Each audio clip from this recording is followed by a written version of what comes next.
Hello friends, SRH food சேனலில் அன்பான வணக்கம். ஃப்ரெண்ட்ஸ், இங்கே பாருங்கள், கொண்டக்கடலை கிரேவி தான் ரெடி பண்ணியிருக்கோம். ரொம்பவே நல்லாயிருக்கும் ஃப்ரெண்ட்ஸ். வாங்க ஃப்ரெண்ட்ஸ், வீடியோக்குள்ளே போகலாம். ஃப்ரெண்ட்ஸ், இங்கே பாருங்கள், நல்லா ஹெல்த்தியான கருப்பு கொண்டக்கடலை கிரேவி ரெடி பண்ணியிருக்கேன். ரொம்பவே நல்லாயிருக்கும் ஃப்ரெண்ட்ஸ்.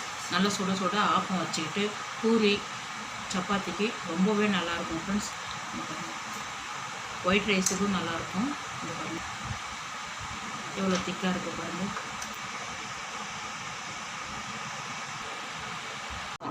நான் ஒயிட் ரைஸுக்கு ரெடி பண்ணியிருக்கேன்.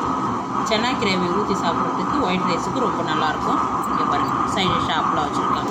சைட் டிஷ்ஷே தேவையில்லை, இந்த இருக்கிற சன்னாவே எடுத்து சாப்பிட்லாம். ரொம்பவே நல்லாயிருக்கும். அவ்வளோ திக்காக இருக்கும்.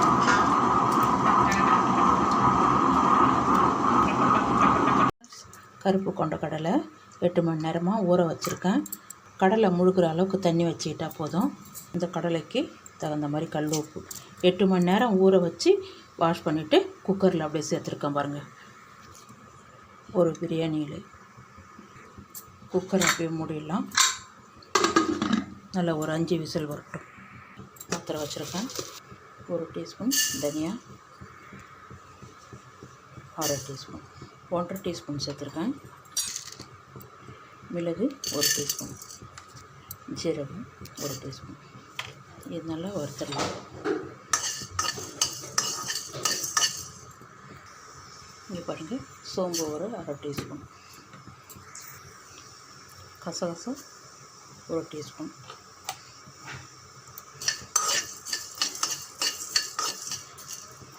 இங்கே பாருங்கள் கொஞ்சமாக வெள்ளை எள்ளு சேர்த்துருக்கேன். இந்த சூட்லேயே நல்லா வறுபட்டுடும். அதனால் ஸ்டவ் ஆஃப் பண்ணிவிடுங்க.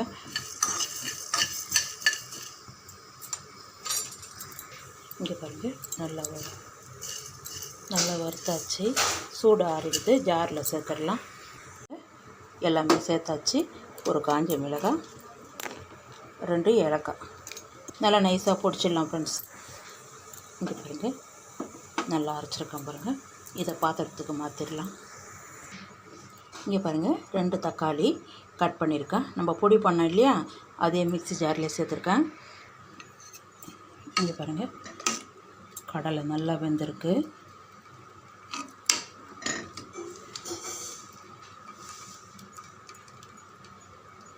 இதை அப்படியே கொஞ்சமாக சேர்த்து,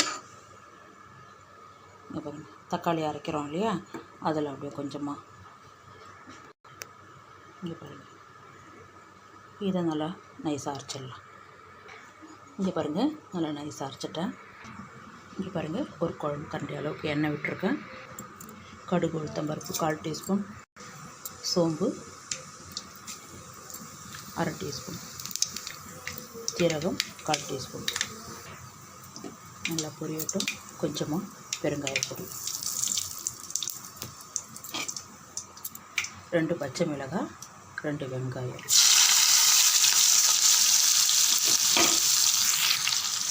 கொஞ்சமாக கருவேப்பிலை, பாதி அளவுக்கு வதங்கட்டும். இங்கே பாருங்கள், இந்த அளவுக்கு வதங்கினா போதும். இஞ்சி பூண்டு பேஸ்ட்டு 1 டீஸ்பூன்,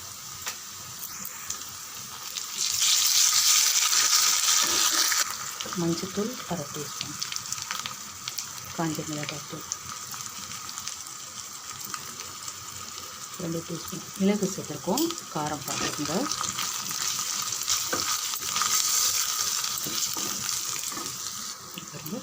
நல்லா சமைத்து நம்ம தண்ணியை நிறுத்தி வச்சுருக்கேன்.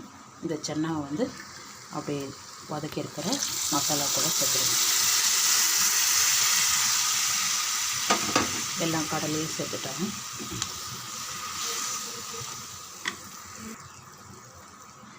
இந்த ஜாரில் அரைச்சாலே தக்காளி விடுது, அதை எடுத்து வச்சுட்டேன். கொஞ்சம் தண்ணி விட்டுடுங்க. அந்த கடலை தண்ணியை அப்படியே விட்டுருக்கேன். அப்படியே கொதிக்கட்டும். மூடி போட்டுடலாம்.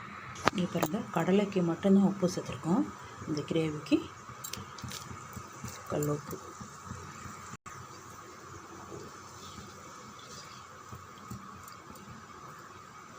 சேர்த்து நல்லா கலந்தாச்சு. அப்படியே மூடி வச்சிடலாம். ஒரு 5 நிமிஷம் கொதிக்கட்டும்.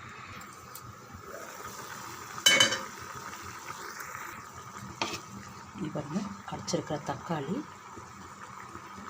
கருப்பு கொண்டக்கடலை,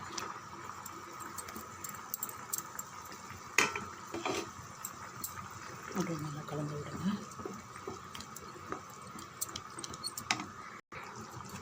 இங்கே பாருங்கள்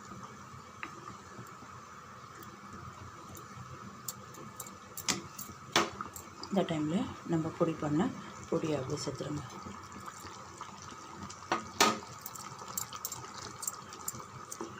ஒரு 3 நிமிஷம் நல்லா கொடுத்துட்டோம். இங்கே பாருங்கள் ரெடி ஆகிடுத்து. உப்பு இருக்கான்னு செக் பண்ணிக்கோங்க. கொஞ்சமாக மல்லி இலை சேர்த்து கலந்து விட்டுங்க. இங்கே பாருங்கள் ஃப்ரெண்ட்ஸ், சூப்பரான கொண்டக்கடலை கிரேவி ரெடியாக இருக்குது.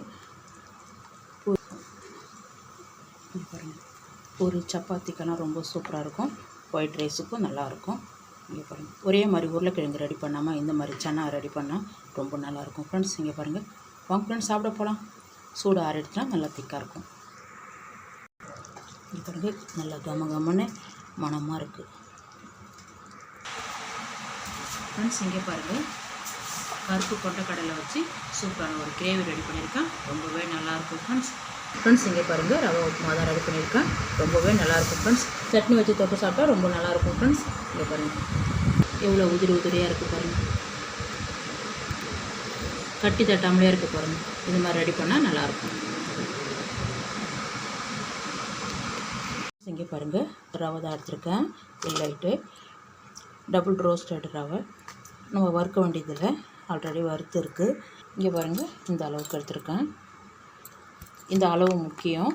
இதே அளவில் தான் நம்ம தண்ணி விடணும் ஃப்ரெண்ட்ஸ். இங்கே பாருங்கள், ஒரு குழம்பு கண்டி அளவுக்கு எண்ணெய் விட்டுருக்கேன். கடுகு உளுத்தம் பருப்பு 1/2 டீஸ்பூன் பொரியட்டும் நல்லா. இங்கே பாருங்கள், உளுத்தம் பருப்பு 2 டீஸ்பூன், கடலைப்பருப்பு 2 டீஸ்பூன்.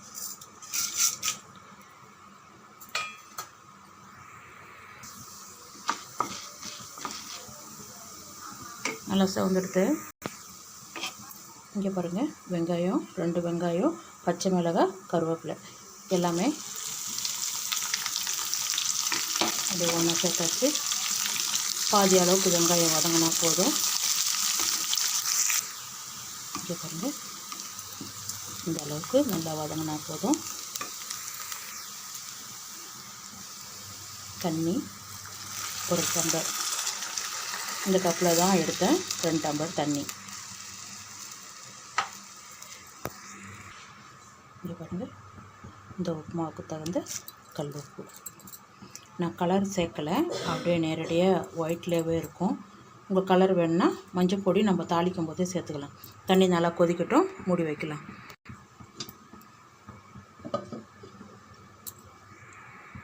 தண்ணி நல்லா கொதிக்க ஆரம்பிக்குது ஃப்ரெண்ட்ஸ். இங்கே பாருங்கள், நம்ம ஆல்ரெடி வறுத்த ரவை தான், அப்படியே சேர்த்துடலாம். தண்ணி நல்லா கொதிக்குது. கொஞ்சம் கொஞ்சமாக போட்டு கலந்து விடுங்க.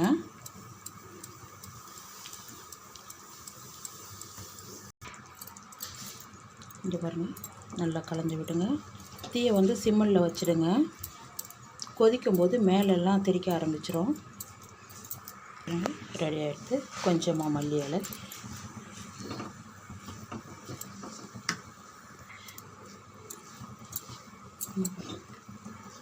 சூப்பராக ரெடி ஆகிடுது.